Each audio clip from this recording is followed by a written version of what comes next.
Tempi lunghi per il processo sull'incendio del grattacielo di Londra, la Grenfell Tower, nel quale morirono Gloria Trevisan e Marco Gottardi, i fidanzati rispettivamente di Campo San Piero e San Stino di Livenza.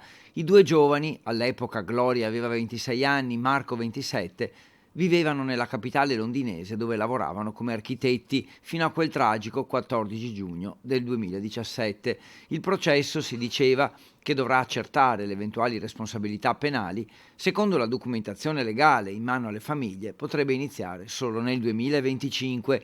I passaggi sono resi più complicati dal fatto che nel rogo persero la vita 70 persone e quindi l'elenco di chi portare in giudizio e delle famiglie coinvolte è molto lungo e complicato da stabilire.